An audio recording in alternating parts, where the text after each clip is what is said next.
All right, how's it going? Welcome back to another video here in the series on group theory.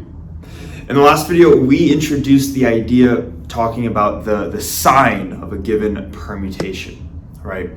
Where essentially we were trying to say that whatever element we have of the symmetric group Sn, we can broadly categorize that element into one of two possible categories. The first being even permutations and the second being odd permutations. And we did a whole bunch of work in developing what the sign of a permutation was, but essentially this was the end definition, kind of the main thing that we wanted to get out of the previous video. So just want to make sure that we have that established. So the sign function, which we wrote Sgn, as opposed to the trigonometric function Sin, the sign function, is a function that maps from Sn into the set of +1 and -1. And basically, if we have an element of Sn, which we can call sigma, then the sign of sigma is simply -1 raised to the lth power, where here L represents the number of 2 cycles or transpositions that sigma can be decomposed as.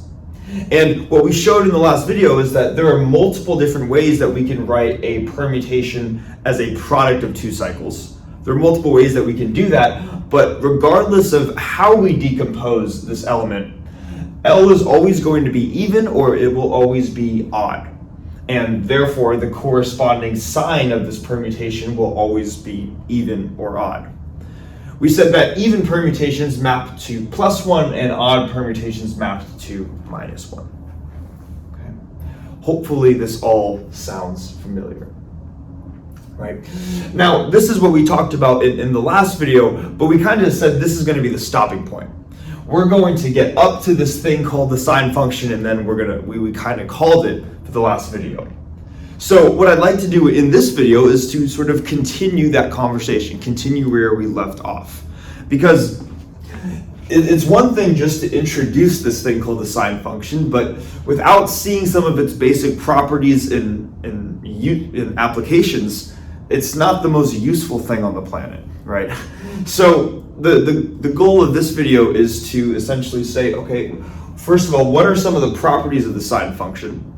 And then how can it be useful to solving both problems in not only group theory, but also some other areas of math as well? Okay. So that's going to be what the main goal of this video is.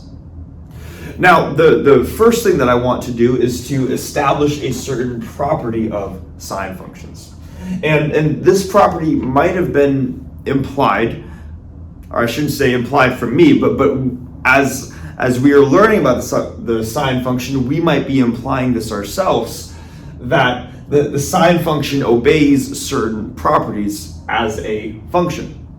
But we want to actually check that the sign function satisfies certain properties that might be assumed. And in case you're wondering what I mean by certain properties, we can ask ourselves, what are types of functions that we are interested in when talking about functions which map between groups? And usually the answer to that question is those types of functions that preserve the group structure are called homomorphisms. We may or may not have assumed that the sign function was a homomorphism, but that will be our first goal. It turns out that this function is indeed a homomorphism, and we want to show that. So I'm going to, maybe I'll just write out that statement right here, and then we'll go through proving that. All right, so let's show that this sign function is, in fact, a homomorphism. First, let's just remind ourselves what it means to be a homomorphism and what we're going to try to show. So, essentially, the sign function is a homomorphism if it acts on a product, when it acts on a product of 2 inputs. So maybe I can write sigma 1 times sigma 2. That should equal the sign of the first input by itself times the sign of the second input by itself. Or in other words, sine of sigma 1 times I want to write SI in there, but times sine of sigma 2. Right, so this is the property that we would like to show. Now, let's suppose that we can, well, first that these are both permutations in Sn, and we've shown already that any permutation can be written as a product of two cycles or transpositions. So maybe let's just say that we, in some way, shape, or form, we decompose sigma 1 and sigma 2 in terms of transpositions. And maybe I can say that sigma 1 is equal to tau 1 times tau 2 all the way through tau sub k. Maybe it's k transpositions long, and sigma 2 doesn't need to have the same size, right? So maybe I can call it tau 1 prime times tau 2 prime all the way through tau L prime, like this. And now let's just plug these quantities into the sine function. So if we were to first look at the left-hand side, we would have the sine of all of these first k different transpositions. So we have tau 1, tau 2 through tau k, and then we'd have these L transpositions right here. So then we'd have tau 1 prime, tau 2 prime, all the way through tau L prime. I hope I'm not going to run out of room here.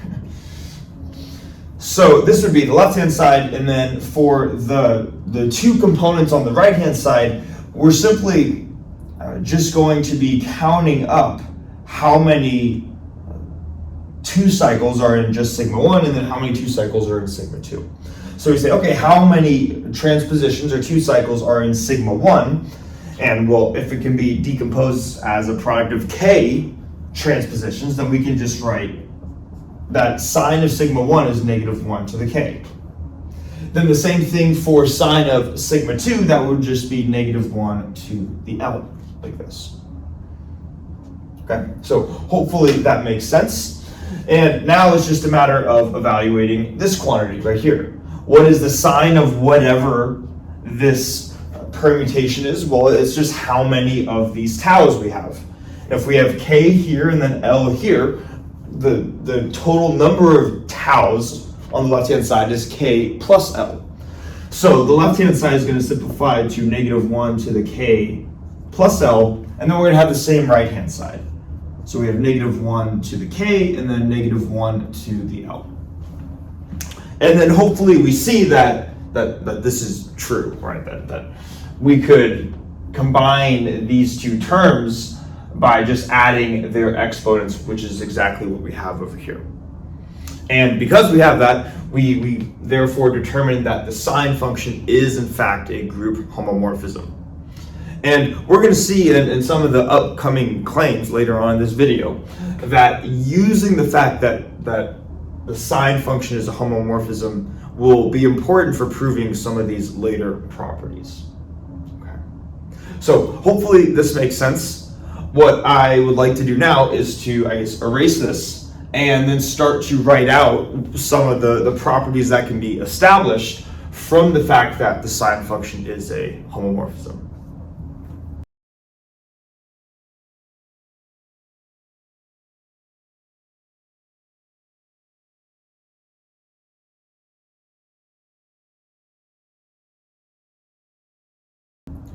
All right, so we have the first proposition, I guess, of the video right here, so let's go through it together. It says that let's suppose that we have an element, a permutation called sigma. What we can determine is that sigma is going to be an even permutation if and only if the number of cycles of even length is even. Now, that's a lot of evens in one sentence, right? Let's first make sure we understand what this is actually saying. So let's suppose that this permutation sigma can be written in disjoint cycle notation. So we're not decomposing, at least right now, we're not decomposing sigma as a product of transpositions like when we wrote out tau 1, tau 2, all the way through tau sub k. But we're just writing it in disjoint cycle notation here.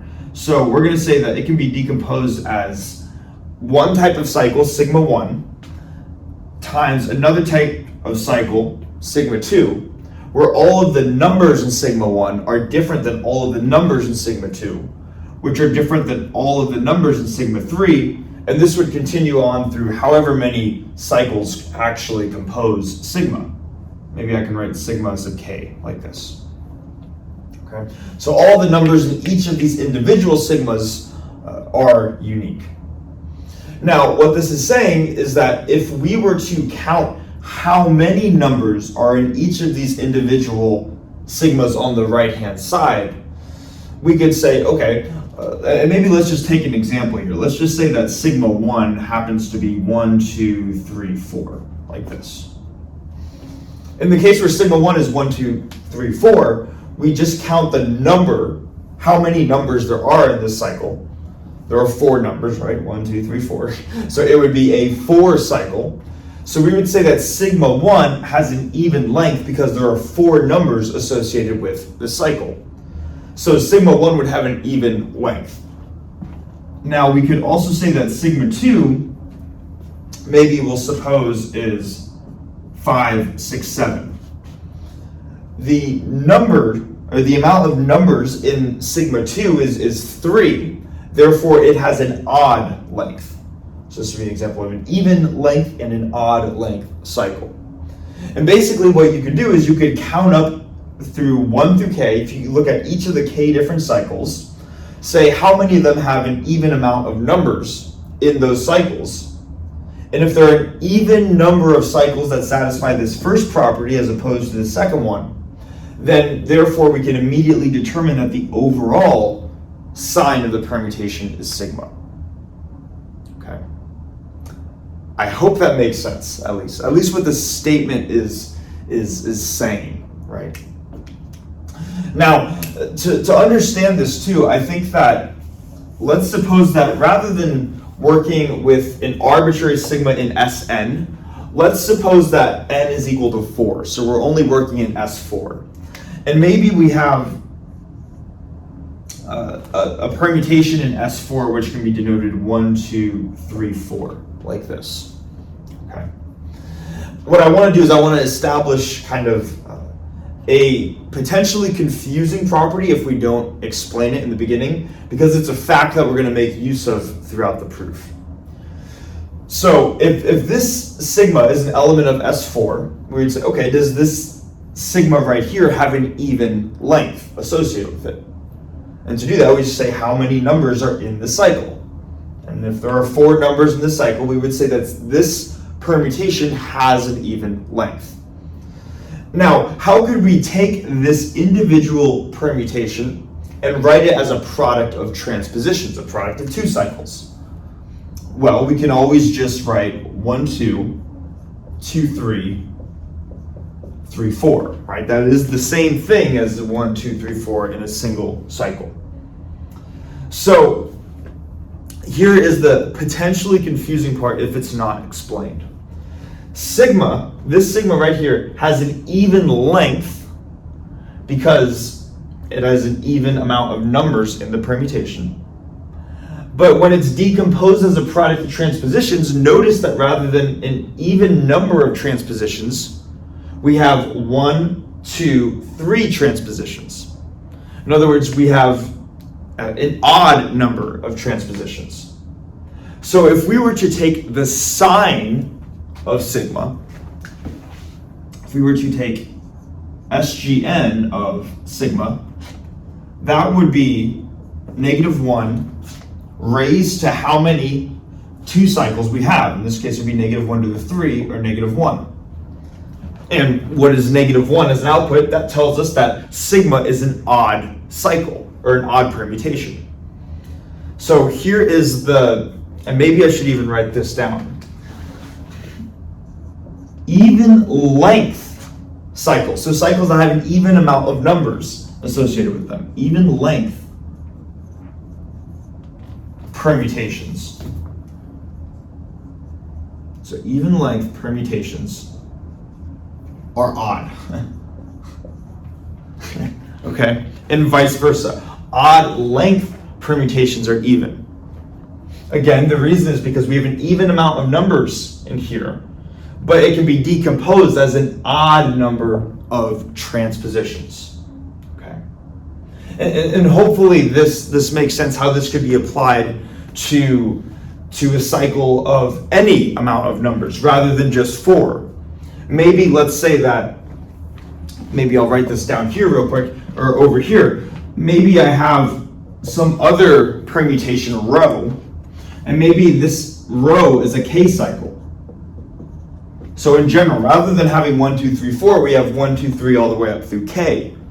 What we could do is we could decompose row as a product of transpositions, kind of like what we've been doing right here. So we can say that this is 1, 2, whoops. 1, 2, 2, 3, 3, 4, all the way up through k minus 1, k. So we would say that if row has a length of k, meaning it is a k cycle, it can be decomposed as a product of k minus 1 different 2 cycles, k minus 1 transpositions. So basically, if k is even, then the number of transpositions, and hence the sign of row, is odd. And if k is odd, the opposite happens, right? The number of transpositions is even, hence the sign of that permutation is even. So just establishing this fact in the first place is important. I hope this makes sense. Okay. Now, assuming that it does make sense, let's go on with actually proving this. And we're going to use this fact that even length permutations are odd and odd length permutations are even. So what I'm going to do, let me just erase this real quick. And let's actually show this going back to kind of our original example right here. So if sigma is in Sn, we are decomposing sigma in disjoint cycle notation. So each of these individual sigmas on the right-hand side are disjoint with each other. Now, what we can do is we can take the sign of both sides. So we can take SGN of sigma on the left, and then SGN of the corresponding right-hand side quantity, SGN of sigma 1, sigma 2, sigma 3, all the way through sigma k. Now, this is where we can make use of the fact that the sign function is a homomorphism, right? And what that says is that a product of inputs is going to be equal essentially to the sign function acting on each of the inputs individually and taking their product together, right? So this is the same as SGN of sigma 1 times SGN of sigma 2 all the way through SGN of sigma k, like this. Okay, so going from this line to this line is just using the fact that we have just shown that the sign function is a homomorphism. Now we can say, okay, let's suppose that out of these k different disjoint cycles that we have in sigma 1, sigma 2, sigma 3 through sigma k, let's suppose, and we're just being general here, that we have m, let's see, maybe we say m even permutations. So m even permutations, and then n odd permutations. Just to keep this general. And then of course, all the even and all the odd needs to equal the total number of permutations that we have together. So all of the even plus all the odd needs to equal k, the total that we have, like this. Now, if m is an even permutation, or what I should say is, I should be very specific here. M is an even length permutation. So m even length, and then n odd length permutations. I need to be very specific right here, all right? So if we have m even length permutations, a permutation that has an even length is inherently an odd permutation. So out of the k different quantities on the right-hand side, if m of them have an even length, that means that m of these needs to correspond to being an odd permutation. So there needs to be m different factors of -1. I apologize too that I'm losing my voice. Sometimes when it gets later at night, for some reason I tend to lose my voice. I'm not sure why. Hopefully you can still hear me okay. So we have m factors of -1 because -1 is an odd permutation, and there are m odd permutations because we have m even length permutations. And then if we have n odd length permutations, that corresponds to n even permutations when we take their sign. So we still have sine of sigma on the left, and that's going to be -1 times m on the right, and +1 times n on the left, or on sine sigma on the left, and -1 to the m and 1 to the n on the right. This number is just going to be the number 1, so we can effectively ignore it. And now what we can do is we can say, okay, well we just have -1 to the m. So we see that if m is inherently an even number, in other words, we have an even number of even length permutations, then we have -1 to an even power, or sine sigma is 1. So trying to summarize this, we would say that sigma is an even permutation if we have an even number, m, an even number of even length permutations. And sine of sigma would be odd, or equal -1, if m is inherently an odd number, if we have an odd number of even length permutations. And that's effectively what this proposition is saying right here. I hope this makes sense. And I really lose my voice. I'm not sure why I'm losing it so rapidly. Excuse me. So what I'm going to do now is I'm going to erase the board. I'm going to get some water, and then we're going to keep going, because we'll probably make this video relatively short because I'm losing my voice for whatever reason. But I would like to keep going with showing how the sine function can be useful to not just problems in group theory, but also just other areas of math as well.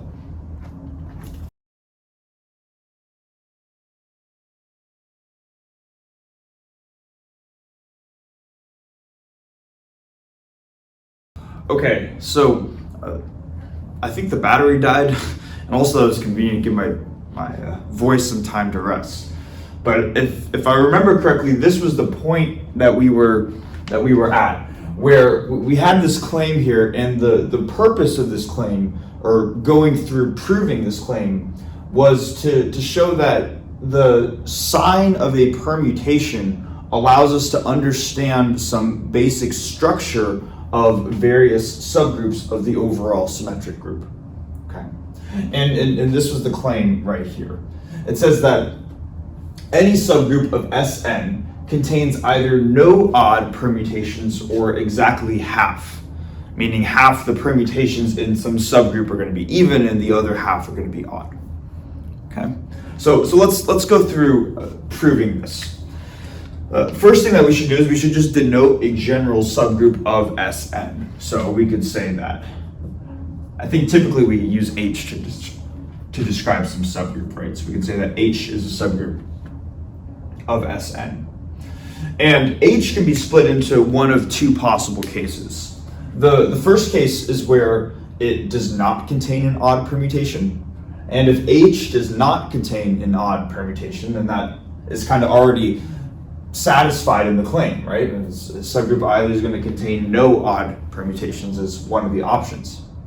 The other possibility, which is kind of the one that we want to look at, is where H does contain an odd permutation.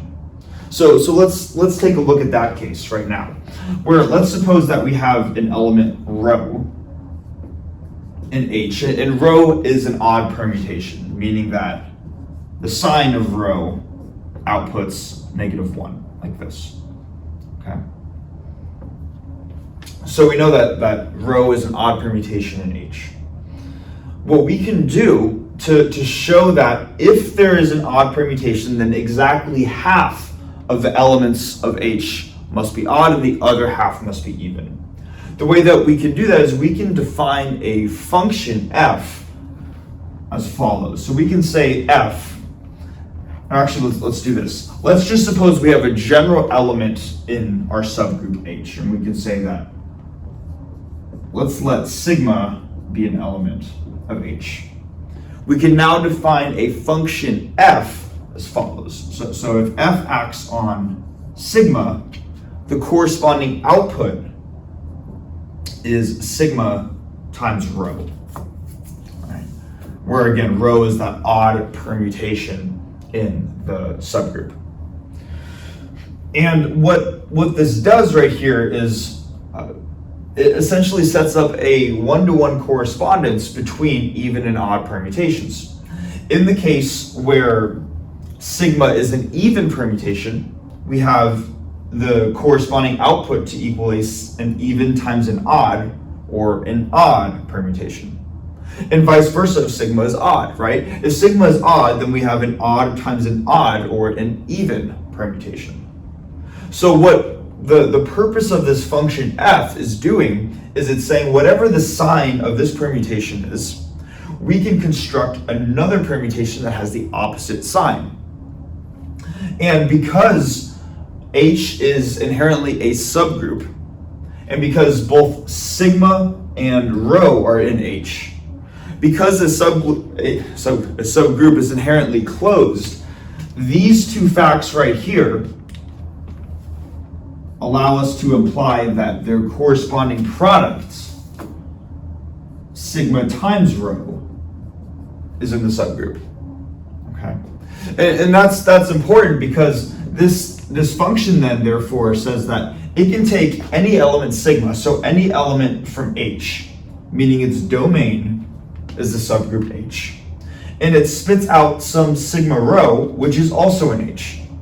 So the domain of this function f is H, and the codomain of this function is also H. So what this is telling us is that if we input an even permutation from H, it will spit out a corresponding odd permutation from H.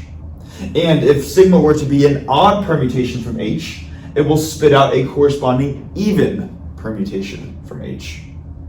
So just the fact that we have a single odd permutation allows us to construct a permutation with the opposite sign for every given permutation in the subgroup. And therefore half of them are going to be even and the other half are going to be odd. Okay. So hopefully this makes sense, and this is kind of just an interesting property that can be applied to any subgroup of Sn using the properties of this sign function right here. Okay. Hopefully this is clear. Now, notice that in this claim, when we are talking about subgroups of Sn, we're talking about, in this case we wrote H here, this claim is kind of keying in on the odd permutations, right? It says that if we have this subgroup is either going to contain no odd permutations or it's going to contain half, or exactly half of its elements are going to be odd permutations. But it's not talking so much about even permutations, and notice that the identity element is inherently going to be an even permutation. Let's quickly see why that needs to be the case. So, where should I do this? Maybe I'll write this over here. The identity element E can be written as any 2 cycle times itself. So we could write E as 1, 2 times 1, 2. And hopefully you can imagine that whether 1 acts as the input for this permutation or 2 acts as the input for this permutation, it will be unaffected if we have any 2 cycle times itself. So what does that tell us, right? if the identity element is a product of these two transpositions, or these two cycles, that means that it can be, well, it's written as a product of an even number of two cycles, and therefore the sign of E is positive 1. Maybe we can write this out, that the sign of E is positive 1. And since the identity element by itself forms a subgroup, it is a trivial subgroup, this kind of leads us to start thinking that there is always going to be a subgroup that has an element containing an even permutation, because this is at least a trivial case. And this might lead us to think, well, maybe there are some non-trivial cases where we have these subgroups that only contain even permutations, as opposed to looking at cases that have either no odd permutations or exactly half the elements are odd permutations. What I'm trying to get at is that there is another sort of fundamental group that we're going to be interested in, and kind of one of the final fundamental groups that we're going to be looking at least for a while in this video series. It turns out that it is this final fundamental group is a subgroup of Sn and is called the alternating group. And it is related to just simply being the group of elements of Sn that are the even permutations. Okay, so what I'm going to do is I'm just going to write out that definition right here, and then we'll just quickly make sure we understand what that means.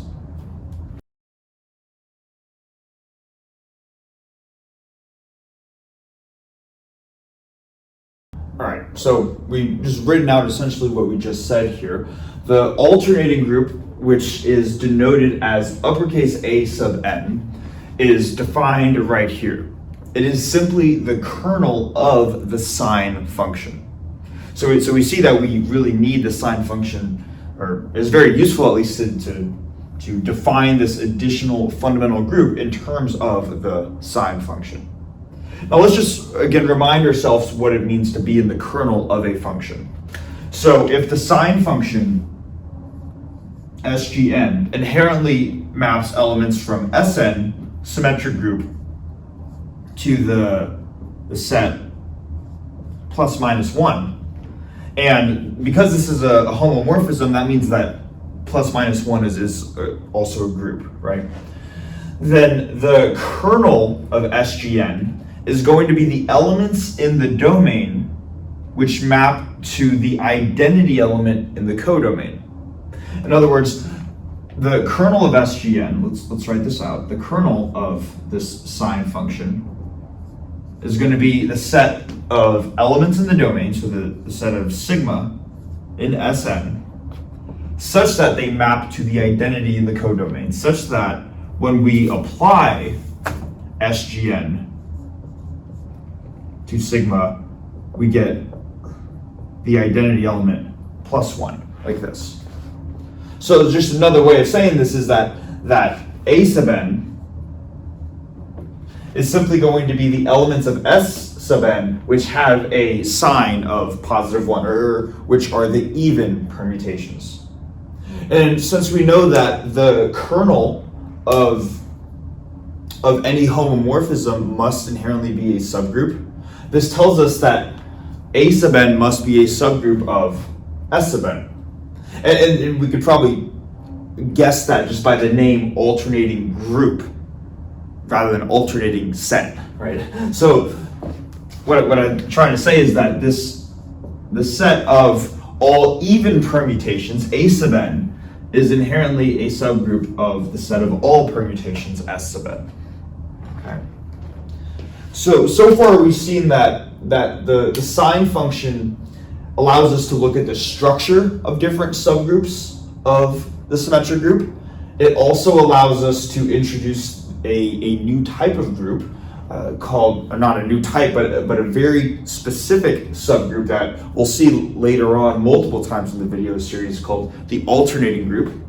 So we're seeing how the sine function has applications and why it's useful going forwards, at least in group theory.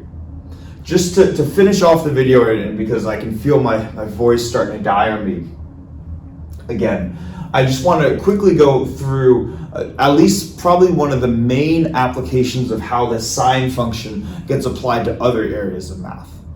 And because right now I'm making two video series, one on group theory, this one, and another one on linear algebra, I think it'd be nice to try to make a connection between the two.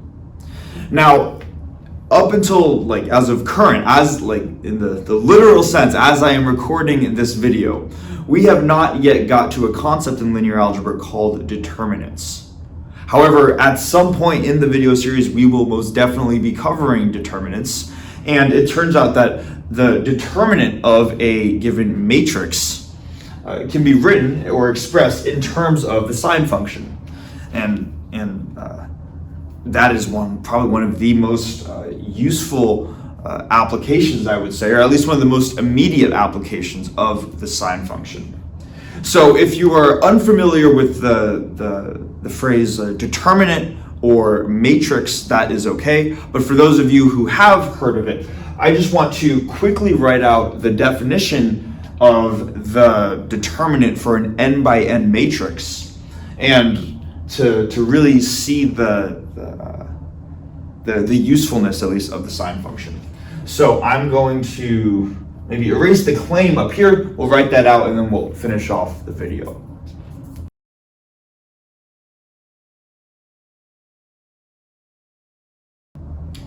Okay, so this would be the expression right here. And a lot of times in introductory linear algebra classes, we learn how to take the determinant of a 2 by 2 matrix, as well as the determinant of a 3 by 3 matrix. And at least we do those very explicitly, or we might be given a specific 2 by 2 or 3 by 3 matrix, and we can as sort of an example, just go through the literal process of calculating the determinant for specific given numbers. But in the case of an n by n matrix, a lot of times it might not be as straightforward to say, how does the 2 by 2 and 3 by 3 formulas generalize to higher dimensions? And it turns out that this is the definition for the determinant of an n by n matrix. So one way of thinking about the determinant in terms of its actual definition, rather than conceptually, is that a determinant will inherently sum over all sigma and Sn. And now that we are familiar with this notation, we can understand what this means. We are just summing over all possible permutations in the symmetric group, where again, this is all possible reshufflings of n different elements. And what we are inherently doing is we are first going to look at the sign of a given permutation, whether it's +1 or -1. And then we are just going to take the products of the various elements when sigma acts on the indices. So to get a sense of how this would work is the row index would be 1, and then the corresponding column value would be when the permutation acts on 1. So maybe let's just, actually, it might be useful to work through the 2 by 2 case just to see how this general expression gets applied. And again, I'll mention that if we are not yet familiar with determinants, don't worry, but this is more for the people who are familiar with determinants to be able to see that connection. So let's say that we have a matrix, a 2 by 2 matrix A, and it has elements A11, A12, A21, and A22, like this. We know that the determinant of A, or assuming we know how to compute it, the determinant of A is simply going to be A11, A22 minus A12, A21. Now let's see how this formula right here can be essentially a specific case of this quantity right here. So because A is a 2 by 2 matrix, what we are going to be doing is we're going to be summing over all possible permutations in S2 rather than Sn. So let's just think of what are the permutations in S2. or what are all possible reshufflings of two elements? And rather than write them out in cycle notation, which I guess we could, I think it's very easy to just see what they are visually looking at different bubbles. So we have two. If we're looking at two permutations, one possible way we could reshuffle them is to map 1 to 1, and then that would forcibly leave us with 2 to 2. The only other possibility is if we just swap where the numbers 1 and 2 map to. Maybe now we're going to have 1 go to 2, and therefore 2 has to go to 1. Okay. This first map right here is the identity element, right? Because it maps every element to itself. So this permutation is the identity. And then this permutation right here, we can call it whatever. Maybe we'll call it sigma, like this. All right. Hopefully this makes sense so far. And now what we're going to do is we're essentially just going to apply this formula to the notation here that we have so far. So the sum is going to be over all possible permutations in S2. In other words, it's just going to be the sum of two different terms. The sum of this permutation and the sum of this permutation. So let's do this. So when we perform this sum, we're going to first let's take the first permutation to be the identity permutation. So rather than saying sine of sigma, let's just say sine of the identity. So this is going to be the sine of the identity times a sub 1 times the identity acting on 1 all the way through a sub 2 times the identity acting on 2. And hopefully the notation isn't too confusing. The first number here is just the row index. And then the second is what the number is when E acts on the number 1. So E of 1 is just a number, right? In this case, E of 1 is 1. And E of 2 is 2. But hopefully it makes sense that what I'm about to underline, E of 1 and E of 2, these are just numbers. Kind of like how sigma of 1, sigma of n, once sigma acts on 1 or 2 or 3 or any number through n, it just spits out another number. Okay. So this would be the first term in the summation, but then we also need to apply or sum over this other permutation, sigma, right here. So then we need to add the sine of sigma times a1 sigma of 1 times a2 sigma of 2. So the determinant according to this expression right here is the sum of these two terms. And now let's just simplify what those two terms are. Starting with this first term, we would ask ourselves, what is the sign of the identity element? And excuse me, the sign of the identity element, as I think we mentioned before in the video, is plus 1. So this would be positive 1. Let's write this out. 1 times a sub 1. And then what is E of 1? Well, E takes 1 and maps it to 1.